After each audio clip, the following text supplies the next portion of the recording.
بسم اللہ الرحمن الرحیم۔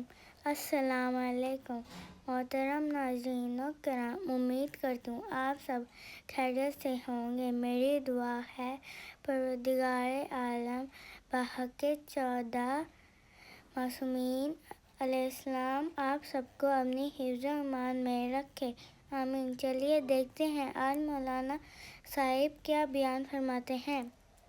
مغفرت، شب رحمت، روایت کے مطابق مرحومین اپنے گھروں کی طرف آتے ہیں تاکہ زندہ ان کے لیے کچھ انجام دیں، تحفوں کے ساتھ واپس جائیں۔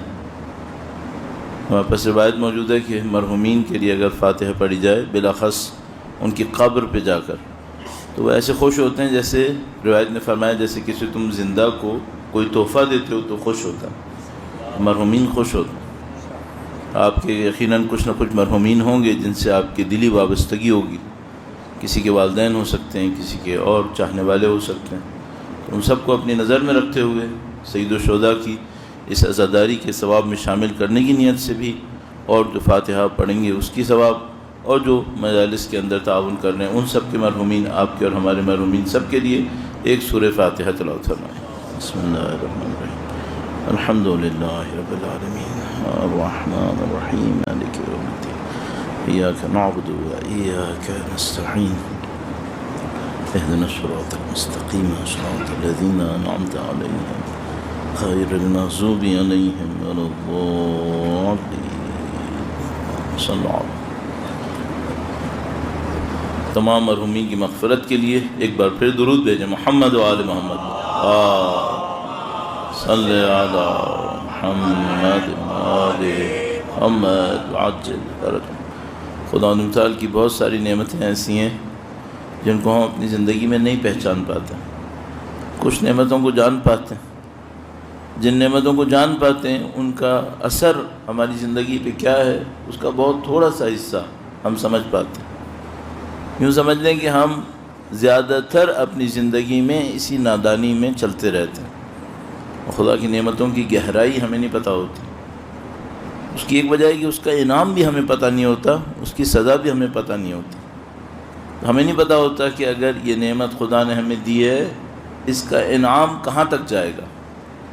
یہ بھی نہیں پتہ ہوتا کہ اگر یہ نعمت خدا نے دی ہے، کفران نعمت کریں گے اس کی سختی پھر کہاں تک جائے گی۔ اس نادانی کی وجہ سے نہ نعمتوں کا شکر صحیح کر پاتے ہیں، نہ کفران نعمت پہ ہمارا دل کڑتا ہے، اس نادانی کی وجہ سے۔ اگر پتہ ہوتا تو ایسے نہیں کرتے۔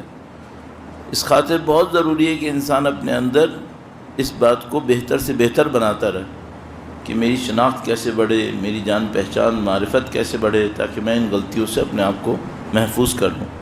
انشاءاللہ شب جمعہ ہے، کوئی نہ کوئی عمل ضرور انجام دیتے رہیے کہ شب جمعہ ہمیشہ اس پہ اصرار کرتا ہوں جب کبھی یہاں یا کہیں اور ہوتا ہوں۔ شب جمعہ چاہے آپ ہر رات 10 عمل کرتے ہوں، شب جمعہ ایک کم سے کم زیادہ کر لیں، کچھ نہ کچھ زیادہ کریں۔ دعائے کمیل پڑھ سکتے ہیں، دعائے کمیل پڑھیں، دعائے توسل پڑھ سکتے ہیں، دعائے توسل پڑھیں، کوئی خاص نماز پڑھ سکتے ہیں شب جمعہ کی، خاص نماز پڑھیں، کچھ کریں، کیونکہ یہ شب جمعہ مغفرت اور رحمت کا اتنا بڑا موقع ہے، اس کو ہاتھ سے جانے دینا حماقت ہے۔ اور ایک روایت مجھے یاد آتی ہے، وہ نماز شب کے حوالے سے ہے کہ فرمایا انسان جب میدان حشر میں لوگوں کو جزا لیتا دیکھے گا کہ جنہوں نے نماز شب پڑھی ان کو کیا جزا مل رہی ہے، تو جو اس نے ایک ایک رات نہیں پڑھی اس ایک ایک رات پہ حسرت کرے گا کہ اس رات میں بالکل فارغ تھا، کر سکتا تھا، اس پہ کیوں نہیں پڑھی میں نے۔ ابھی کچھ نہیں احساس ہوگا، تو کوشش کریں گے اپنے آپ کو بہتر سے بہتر بنائیں۔ شب جمعہ کے لیے ہم ایک نماز بہت زیادہ کہہ چکے ہیں، بار بار کہیں گے اچھا نہیں لگتا ہے کہ لوگ کہیں گے بہت تکرار ہوتی ہے پھر، لیکن ایک سورہ 2 رکعت نماز، سورہ حمد، سورہ کافرون، سورہ اخلاص، پہلی رکعت بھی دوسری رکعت بھی، اور نیت یہ کرتے ہیں کہ 2 رکعت نماز پڑھتا ہوں امت نبی کی امت کے تمام مرحومین کے لیے، نبی کی امت کے تمام مرحومین کے لیے، جو بھی مرحوم ہوئے نبی کی امت میں سے، اب وہ کوئی پوچھتا ہے کہ نبی کی امت میں کون کون ہے، تو میں کہتا ہوں یہ نبی کے اوپر چھوڑ دو، جس کو نبی اپنی امت کہے وہ امت میں ہے، باقی جو اللہ کے نبی جانتے ہیں کون امت میں ہے کون امت میں نہیں ہے، بلا وجہ میں اس کے اوپر اپنا وقت کیوں ضائع کروں۔